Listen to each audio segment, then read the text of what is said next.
안녕하세요. 하루 필수 말씀 충전 하필 큐티 조종환입니다. 오늘 함께 나눌 하나님 말씀은 느헤미야 6장 15절에서 7장 4절까지 말씀입니다. 성벽 역사가 52일 만인 엘루럴 25일에 끝났다라고 이렇게 보고합니다. 52일 동안 성벽이 그 기능을 할 수 있을 만큼 빠르게 건축된 것은 굉장히 놀라운 일이었습니다. 대적과 주위에 있는 이방 사람들조차도 다 두려워하고 크게 낙담했다라고 이야기할 정도로 이 이야기는 굉장히 놀라운 속도로 건축되었다라고 하는 것을 보여줍니다. 다른 부분을 생각을 해보게 되면 이전 장면에서 산발랏과 더불어서 이방 사람들이 지금 예루살렘에 반역이 일어났다라고 하는 소문을 퍼뜨리고 있었단 말이죠.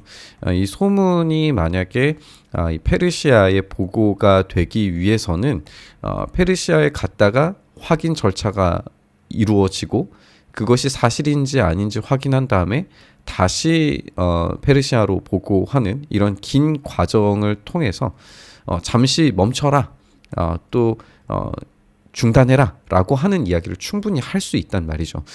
그런데 그렇게 하기 위해서는 굉장히 긴 과정, 긴 시간이 필요합니다.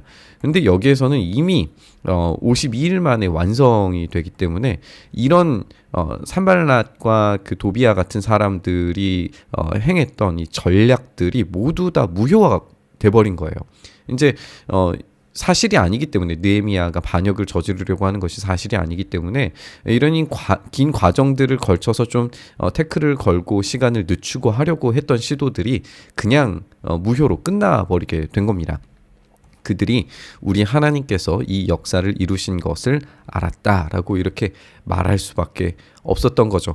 물론 이들이 진정한 신앙으로 그렇게 이야기했을 리는 없습니다. 그러나 그만큼 이 일이 신적인 개입을 통해서 이루어졌다라고 생각될 만큼 엄청난 사건이었다라는 것을 보여주고 있는 거죠. 그런데 그럼에도 불구하고 내부적으로는 여전히 문제가 해결되지 않는 걸 우리가 볼 수가 있어요. 그때 유다 귀족들이 여러 번 도비야에게 편지를 했고 도비야의 편지도 그들에게 이르렀으니 도비야는 아라의 아들 스가냐의 사위가 되었고 도비야의 아들 여호하난도 베레가의 아들 무술람의 딸을 아내로 맞이하였으므로 유다에서 그와 동맹한 자가 많았다라고 이렇게 이야기하고 있어요. 지금 이 도비야라고 하는 인물과 결혼으로 맺어지는 동맹 자체를 우리가 볼 수 있게 되는데, 에스라 시대에 이미 이 문제에 대해서 너희가 이방인들과의 결혼을 멈추고 그 여자와 아이들을 떠나보내라 라고 말했었는데, 그것이 그런 결정들이 취소되고 오히려 회귀한 듯한 느낌이 들죠. 그래서 이게 과연 다른 사건을 이야기하는 거냐, 같은 사건을 다른 시점으로 지금 해석하는 거냐, 뭐 여러 가지 의견들이 분분하지만 우리는 성경 그대로 역사적인 시간 순서에 따라서 이런 결정들이, 그런 회개의 일들이 회귀되었다, 되돌아가 버렸다라고 하는 점을 지적할 거예요. 그러니까 지금 이스라엘 공동체는 굉장히 불안한 공동체입니다. 그들이 회개하고 돌이키고 하나님 앞에 돌아오기는 했지만 그들이 생존에 있어서 이 불안 때문에 결국에는 살아남기 위한 전략적 선택들을 할 수밖에 없는 거예요. 그것이 이제 동맹으로, 결혼 동맹으로 자꾸만 보여지게 되는 거죠. 그들이 도비야의 선행을 내 앞에 말하고 또 내 말도 그에게 전함에 도비야가 내게 편지하여 나를 두렵게 하고자 했다라고 이야기하고 있어요. 여기서 도비야의 선행이라고 하는 것은 하나의 언어 유희입니다. 선행이라고 하는 말은 토브라고 하는 이 좋다라고 하는 단어가 결합되어져 있는 말인데, 도비야도 결국에 이 토브라고 하는 단어가 함께 결합이 되어져 있어요. 그래서 이 도비야는 착한 사람, 선행을 하는 사람이라고 사람들도 이해하고 그런 일들을 처음에는 보여주었을 것으로 보여지고, 그런 결혼 동맹 관계를 통해서 계속해서 예루살렘에 어떤 영향력을 펼치고자 하는 모습을 보여왔단 말이죠. 심지어는 이 도비야가 편지를 함으로써 이 두렵게 하고자 하는 것, 그러니까 누구의 영향력이 더 큰가에 대해서 지금 경쟁적으로 이야기하고 있는 걸 우리가 확인을 해볼 수가 있습니다. 만약에 이 도비아라고 하는 사람이 이 유다 족보에 들어오지 못해서 쫓겨난 사람이라면 그 역할을 수행하지 못하도록 추방된 사람이라면 도비아가 가지고 있는 앙심은 매우 컸을 것으로 보여집니다. 뭐 그런 사실들이 여기에 다 기록되어져 있지는 않지만 우리가 도비아라고 하는 인물의 이름들을 족보에서 발견을 할 수도 있거든요. 그래서 이런 내면의 어떤 이야기들이 다 이야기되고 있지는 않지만 어쨌든 계속해서 이스라엘 공동체를 내부에서부터 흔들려고 하는 시도들이 끊임없이 일어났다라고 하는 거예요. 이런 배경 가운데에서 느헤미야가 한 일을 우리가 살펴봐야 합니다. 성벽이 건축됨에 문짝을 달고 문지기와 노래하는 자들과 레위 사람들을 세운 후에 이 성벽이 이제 건축이 되고 문짝을 단 후에 문지기와 노래하는 자들 레위 사람들을 세웠다라고 이야기하고 있어요. 아까 이제 살펴본 것처럼 내부적으로는 계속해서 이 외부 세력들과 내통하는 사람들이 있었다는 걸 보게 되잖아요. 그러니까 이 보안에 있어서 굉장히 신경을 쓸 수밖에 없었어요. 그래서 노래하는 자들과 레위 사람들을 문지기로 세웠다. 그리고 하나니와 영문 관원 하나냐가 함께 예루살렘을 다스리게 했다라고 하는 것으로 보아서 이 보안에 굉장히 신경을 쓰는데 어떤 사람들을 세우고 있느냐? 하나님을 경외하는 사람들을 세우고 있다는 걸 우리가 확인을 해볼 수가 있어요. 하나냐는 충성스러운 사람이요 하나님을 경외함이 무리 중에서 뛰어난 자다라고 그렇게 이야기하고 있죠. 그래서 이 보안에 대해서는 탁월함도 물론 중요한데 하나님을 경외하는 자를 세움으로써 이제 하는 일이 뭐냐면 이 성의 성격 정체성이 무엇인지를 다시 확인하게 만들어요. 노래하는 자들과 레위 사람들은 결국 예배와 관련된 사람들이겠죠.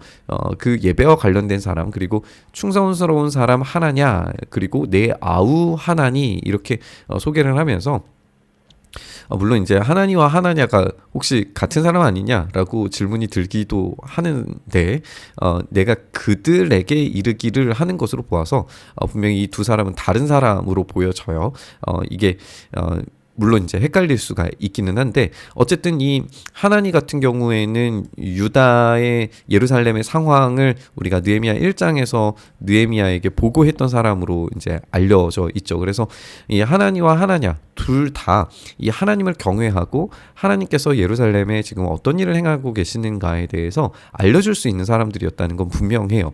그렇기 때문에 이들에게 역할을 맡김으로써 이 성이 그냥 단지 어떤 무너진 성을 수축한다라고 하는 측면을 떠나서 하나님을 경외하는 자들로 세워지고 하나님을 경외하는 자들에게서 이 보호가 이루어지고 있는 그런 도성으로서의 성격을 분명히 보여준다라고 알 수 있습니다. 해가 높이 뜨기 전에는 예루살렘 성문을 열지 말고 아직 파수할 때에 곧 문을 닫고 빗장을 지르며 또 예루살렘 주민이 각각 자기가 지키는 곳에서 파수하되 자기 집 맞은편을 지키게 하라라고 그렇게 이야기하면서 이제 어떻게 지켜야 되는지에 대한 시간에 대해서 이 보안에 대해서 굉장히 중요하게 지금 이야기하고 있는 걸 볼 수가 있어요.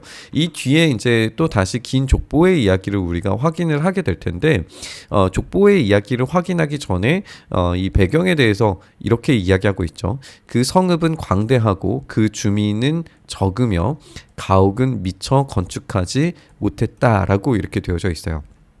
그래서 이 주민들이 적고 가옥이 적은 경우에 이 성이 유지되는 데 있어서 굉장한 어려움이 생기게 되죠.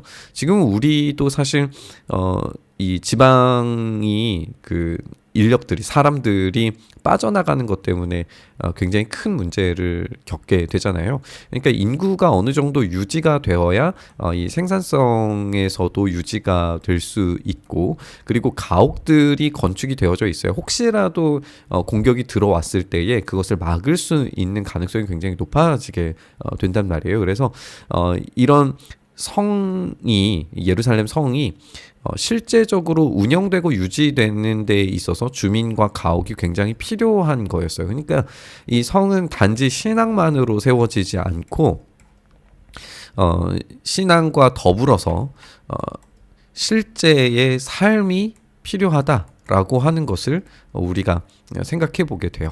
그래서 이 두 가지 모두를 결합하기 위해서 느헤미야가 어떤 조치를 취했는가를 우리가 이 뒤에 있는 족보를 통해서 확인을 하게 될 겁니다. 우리가 함께 살펴본 것처럼 이 예루살렘 성을 그냥 건축한 데에서 끝나는 것이 아니라 이것을 운영하고 또 지켜내는 그 수많은 숙제들이 느헤미야에게 있었다라고 하는 사실을 우리가 발견하게 됩니다.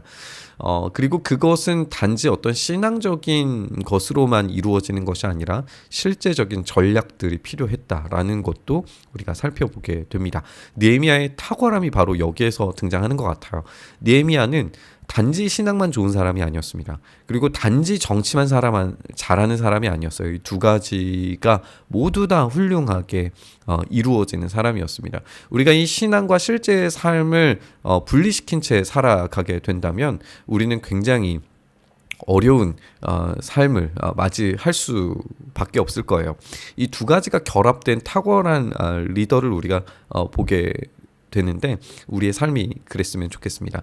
우리의 신앙도 그리고 우리의 실제의 삶도 정말 탁월한 삶이 되었으면 좋겠습니다. 이렇게 세상이 보기에도 흠모할 만한 그런 진짜 크리스찬으로 살아갈 수 있기를 간절히 바랍니다. 그렇게 오늘 말씀 묵상하면서 기도의 자리로 나아가시죠. 주님, 그렇게 우리가 탁월한 인생, 탁월한 삶 살아갈 수 있기를 간절히 바라고 소망합니다. 우리의 연약함, 우리의 부족함 주님께서 아시오니 주님 긍휼히 여기셔서 우리가 이런 탁월한 삶으로 나아갈 수 있도록 은혜 더하여 주시옵소서. 그 일 행하시기를 간절히 바라고 소망하며 우리 주님 예수님 이름으로 기도드리옵나이다. 아멘.